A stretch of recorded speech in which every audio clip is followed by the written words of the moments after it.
Thanks for staying with us. Joining us is an award-winning journalist, academic consultant, and co-founder of African Women in Media, Dr. Yemisi Akinbobola. Welcome to the show. Thank you, ladies, for having me. Always great to meet with you guys on this very important show. So thank you for having me. Thank you. So your profile is loaded.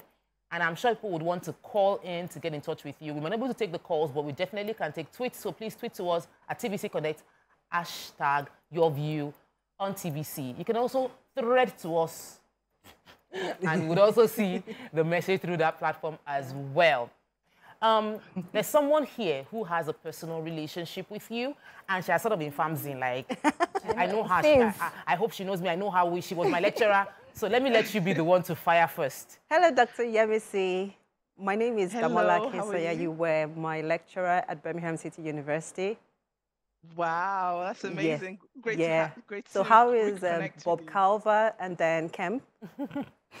Well, Bob is retired and Diane is doing fantastic. She recently set up the Lenny Henry Center for Media Diversity, so she's amazing. Oh, fantastic. It's so good to have you on my hot seat. Thank you. Thank you for having me. Good. So tell us what inspired African women in media and the impact it's made in global journalism.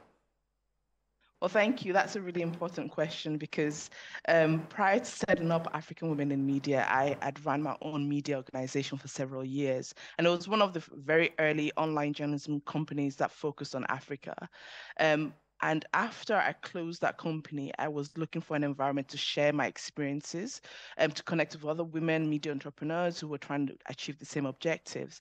And I couldn't quite find those networks. And also reflecting as an academic, I was reflecting on those experiences within kind of a women's rights context as well in relation to gender equality in and through the media.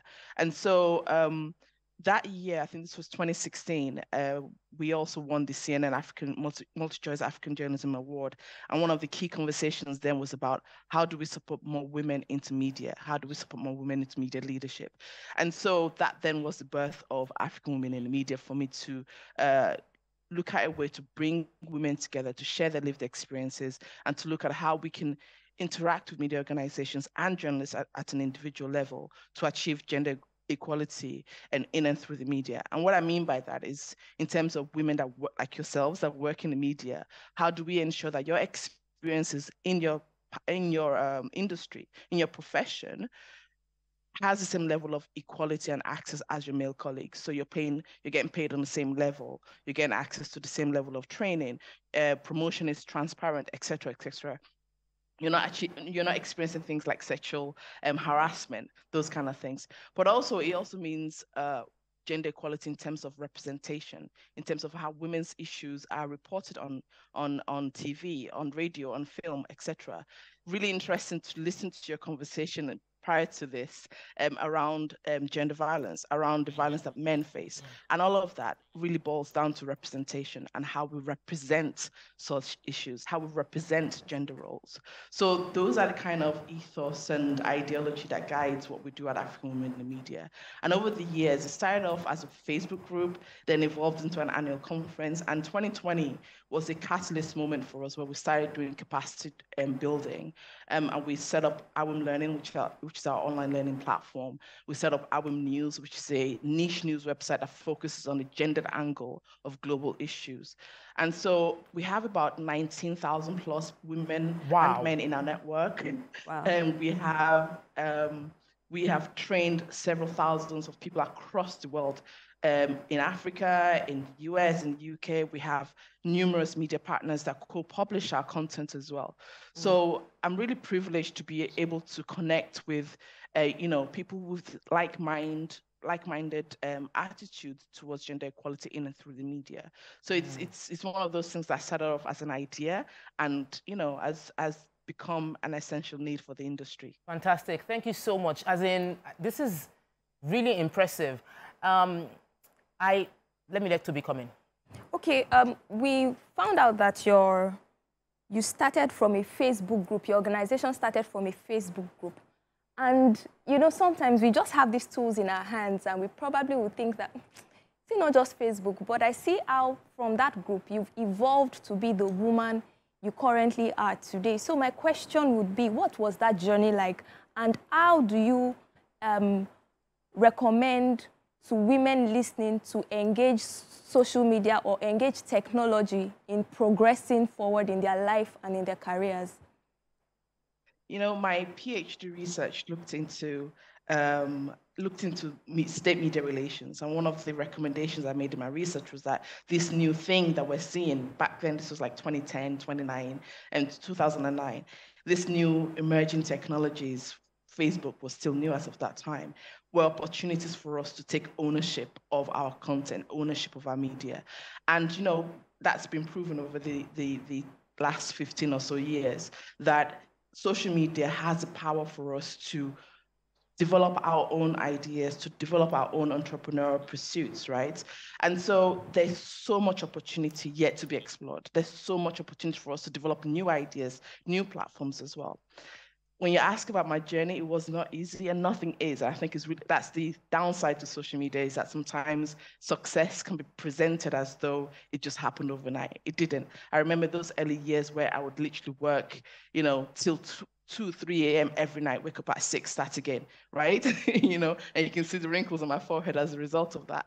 But it's a lot of hard work. It's a lot of networking. It's a lot of being genuine about your pursuits, right? And be really passionate about your pursuits. And also being flexible. One of the things that I did earlier on was to always get thoughts and ideas from the community, right? If you're trying to serve a community, you've got to get them involved in what you're trying to achieve and really understand what they need. So I think there's so much opportunity there.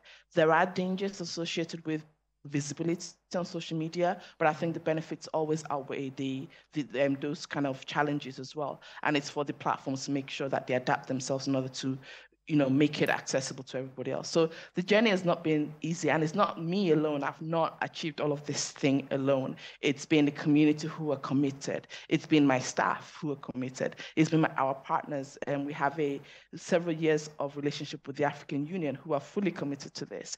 We have relationships with organizations like For Your Media Institute.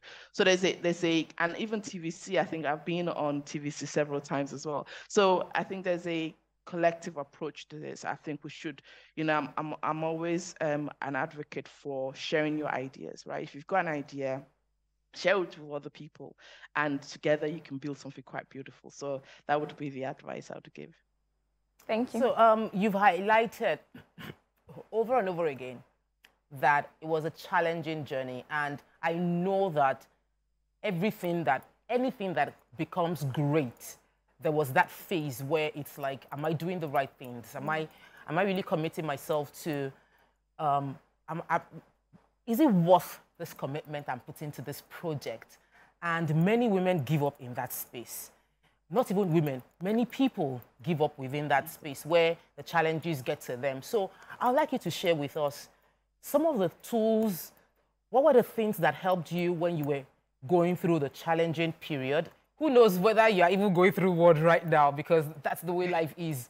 But I would like you to give us some of the tools that helped you through those challenges. What did you do so that people watching right now that are also experiencing challenges with their projects, their business, their work, can be inspired to persevere for the moment of victory thereabouts? Yeah. I must definitely start with, I mean, I'm a very spiritual person, very connected. I'm a Christian, and, you know, and I always start from that point, right? I always start from that point of always being prayerful, but also putting things into action, you know, and asking God bless the work of my hands kind of thing. So I always start from there. But also practically is things like effective time management. And I took formal training on managing my time because I'm juggling a lot. I'm a senior lecturer, I'm running this organization, and I do so many other things. So effective time management. Passion is a good seed, is a good start. Being passionate about what you do, being committed. Apologies for the streaks in the light. Passionate about what you're trying to do. But writing things down and putting things into action. My motto in life is just do it. Because without doing it first, you wouldn't know the curves you're going to face. You wouldn't know the challenges you're going to face. And once you're there, you reevaluate and take a step back and never be too fixed on this is where I want to go and that's the end, because this way you want to go may not actually be the right way or the right approach or the thing that's going to bring you the desired outcome. So being flexible enough and put the right people around you. I'm very lucky to be in a very supportive family setting. I always say that, you know, my parents, my mother-in-law, my husband, they're my great supporters, right? And, you know, sometimes people don't have that luxury of being in the right environment. And I think there is something to be said about surrounding yourself with the level of positivity that you need, and also the kind of guidance, getting mentors as well. So tips I would say is, you know, believe in yourself, time management, being flexible, having the right networks and the right people around you that can support you. And, you know, that flexibility is really important because we can sometimes get stuck on an idea. Remember when Facebook started and what we have today, completely different things, and what Meta is today, right? Yeah. Because you've got to respond to the environment. So true. So true. And I love the example you give about Facebook, being that Facebook was a platform you used to start and what it looked like when it started and what it has become today. Because it's so evolved. So the power of community is so important and not giving up. Thank you so much for sharing those. Yeah. I know you have... Oh, yes. So, well done, Dr. Yemisi. I know that in 2020, you did a publication about barriers that women journalists face in sub-Saharan Africa. And of course, you worked with the Fojo Institute, Fojo Media Institute for that. But then I'm actually coming to funding for how you do the things you do, because I know that for organizations like this, funding can be a problem, funding can be an issue. How is it funded? How do you go about it? You know, I know that for this particular publication and what you did then for these women in sub-Saharan Africa, the Swedish Institute, CEDA, actually supported. But aside them, how is the African Women in Media organization being funded? What are the struggles you have financially? You know, you have no idea how important that question is, because it's been a huge learning curve.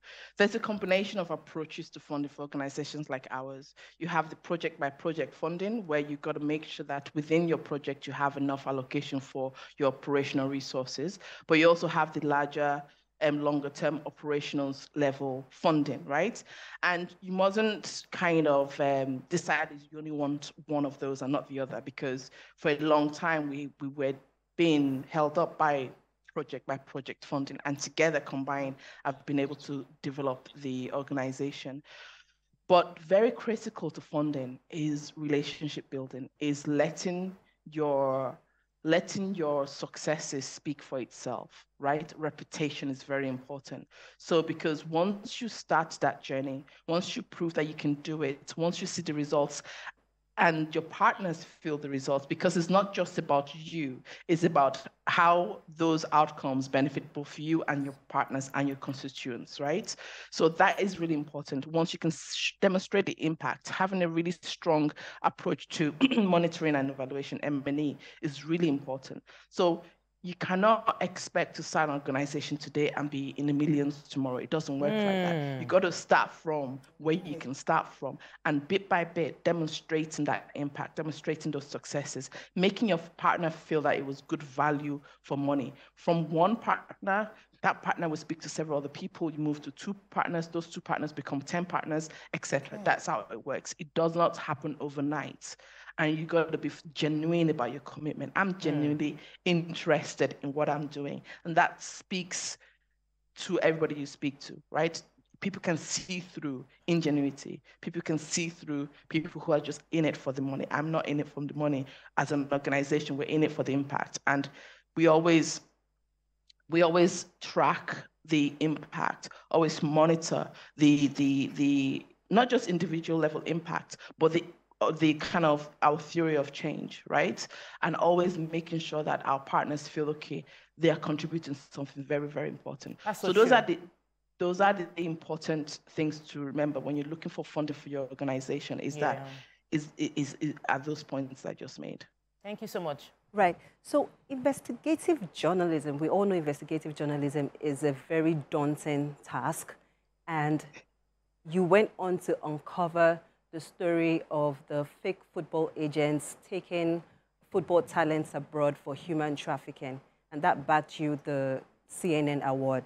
So tell us the key lessons you took away from uncovering this story, and how has that shaped you or helped you to become a better journalist? Okay, so the first thing I would say is that the theme of the project was around illicit finance. And so the obvious kind of thing you would run to as a journalist is, okay, looking at where maybe people are absconding with money, there's corruption, those kind of things. But we wanted to look at something in it, that's completely different from that, but still has an element of illicit finance. And so, I can't remember what happened that year. I think FIFA had changed some laws around how agents are managed, and there was a lot of controversy in the industries. And so we thought, okay, actually, we could look at trafficking within this industry. We could look at some of the dangers that people are pointing out as a result of FIFA changing their regulations on this issue. And then that's how we stumbled onto, and that is the thing also with journalism, is that sometimes you stumble in your process of research and you stumble onto a story that you didn't expect, and you got to run with it. And one of the key lessons I learned from that project was, number one, how to build trust from people who have been traumatized by the story that you're developing. Because it took us a very long time to convince those families and those boys to speak to us. Why? Because society had turned their backs on them. Police had turned their backs on them. They've been made to feel stupid for making those decisions. Whereas they were the victims, right? Those boys were left in the bush for 12 months. Oh my Some God. Of them as young as 12, right? So it's and it is also a story about holding those in power to account, because what was if FIFA set these laws around, or these regulations around local countries being responsible for how they manage agents, well, to what extent are these countries effectively managing that? So we covered those kind of things.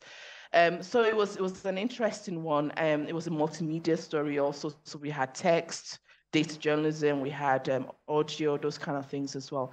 But I think the thing that stayed most with me was building that trust. At the end of the story, though, I did realize that we had missed one thing. We did not think about impact at the beginning.